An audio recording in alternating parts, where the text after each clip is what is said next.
As की अगर हम बात करें तो आपका 1/8/2025 के हिसाब से 21 ईयर्स जो है मिनिमम एज होना चाहिए और मैक्सिमम एज 37 ईयर्स जो जनरल मेल के लिए रहता है। ठीक है, अत्यंत पिछड़ा वर्ग पुरुष महिला सभी के लिए 40 ईयर्स और अनुसूचित जाति जनजाति सभी के लिए 42 ईयर्स, ये जो रहता है वही आपका रहेगा यहाँ पे। ठीक है, अब चयन प्रक्रिया देखिए क्या रहेगा। तो चयन प्रक्रिया में इमीडिएटली आप पहले समझ जाइए कि विज्ञप्ति पद पर नियुक्ति हेतु प्रारंभिक परीक्षा का आयोजन किया जाएगा, यानी आपका प्रीलिम्स का एग्जामिनेशन होगा और प्रारंभिक परीक्षा केवल सामान्य ज्ञान की ही होगी जिसमें निम्नांकित विषय आपसे पूछे जाएंगे। ठीक है जी, तो आपका जो पीटी होगा यानी जो प्रीलिम्स होगा वो केवल जीएस का ही होगा, ध्यान रखिएगा इस बात का। अब इसमें जीएस में देखिए 70 नंबर के जो है आपके भारतीय अर्थशास्त्र एवं उद्योग इनसे संबंधित प्रश्न पूछे जाएंगे। फिर समसामयिक घटनाएं और राष्ट्रीय और अंतर्राष्ट्रीय मैटर से 40 क्वेश्चन आपके यहाँ पे रहेंगे। तो 70 और 40 110 प्रश्न हो गए और 40 अंक के जो आपके प्रश्न पूछे जाएंगे वो रीजनिंग से संबंधित रहेंगे, यानी कुल मिला के 150 अंक आपसे पूछे जाएंगे। ये प्रीलिम्स का है। अब यहाँ पे एक चीज समझिएगा, इसमें आपका एक पेपर जो होगा वो लैंग्वेज का होगा, है ना, लैंग्वेज का आपका पेपर होगा जो कि ध्यान रखिएगा क्वालिफाइंग होगा, यानी कि अगर आप इसमें पास जब होइएगा क्वालिफाई होइएगा तभी आपका आगे का पेपर चेक होगा। अब देखिए इसका एक बार देख लीजिए। अब देखिए सामान्य हिंदी और सामान्य अंग्रेजी ये लैंग्वेज पेपर रहेगा। ठीक है, 3-3 घंटे का पेपर रहेगा, 100 अंक। ठीक, और एक होगा आपका सामान्य ज्ञान का 3 घंटे का पेपर रहेगा जिसमें 200 अंक का ये पेपर आपसे पूछ जाएगा। प्रीलिम्स की बात है। मेंस में जो है आपको ऑप्शन दिए जाएंगे, आप ऑप्शनल चुन सकते हैं और यहाँ जितने ऑप्शन के ऑप्शंस दिए जा रहे हैं उन्हीं में से कोई एक चुनना होगा। तो कुल मिला के आपको जो है 19 सब्जेक्टों का जो है ऑप्शनल का ऑप्शन दिया जा रहा है जिसमें से कोई एक सब्जेक्ट आप चुन सकते हैं। 3 घंटे का ये भी पेपर होगा, 200 अंक का पेपर रहेगा, मेरिट आपका इसी पे बनेगा, ध्यान रखिएगा इस बात का। ठीक, अब यहाँ पे इंपॉर्टेंट चीज है, उपयुक्त अंकित सभी विषयों का विस्तृत पाठ्यक्रम आयोग के वेबसाइट पर आपको मिल जाएगा, देख लीजिएगा, मैं भी आपको प्रोवाइड करा दूंगा।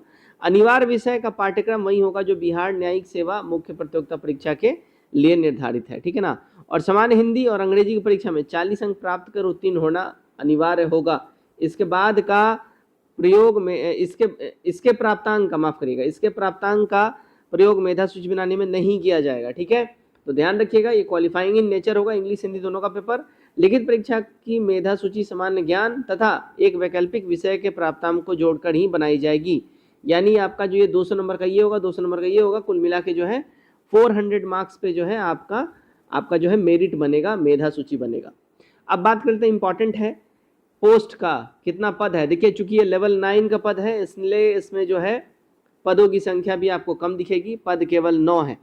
बहुत लोग अभी ये बोलेंगे और आयोग से रुष्ट भी होंगे कि एक बार में आयोग एक मुश्त क्यों नहीं अधिक से अधिक जो है भर्तियां निकालता है, लेकिन देखिए ये जो भर्ती है आपको समझना पड़ेगा, ये उद्योग विभाग के अंतर्गत है, ये तो बिहार के नियंत्रणाधीन बिहार उद्योग सेवा संवर्ग के अंतर्गत ये अलग से निकाला गया है। तो डिपार्टमेंट जैसे जैसे उनका अधियाचना आता है उस हिसाब से बीपीएससी अपना कार्रवाई करता है। ठीक है, इस बात को आपको समझना पड़ेगा और इसका जो है क्वालिफिकेशन भी जो है अलग है।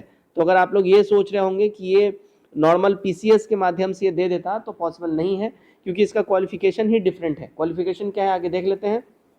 तो देखिएगा, सबसे पहले देखिए लेवल 9 का ये भर्ती आपके सामने दिख गया।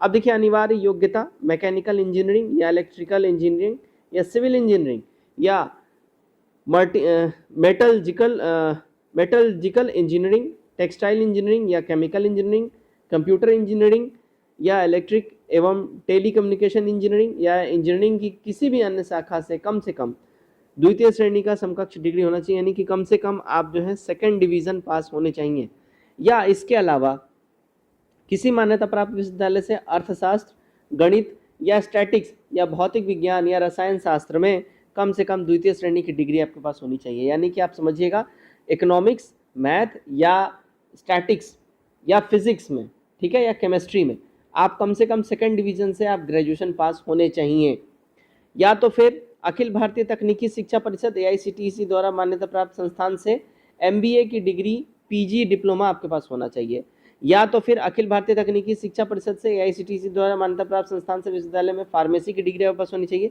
या institute of chartered accountant of India से प्राप्त आपके पास मेंबरशिप होना चाहिए, या तो institute of cost and works accountant of India के मेंबरशिप आपके पास होना चाहिए, या तो फिर रेशम तकनीकी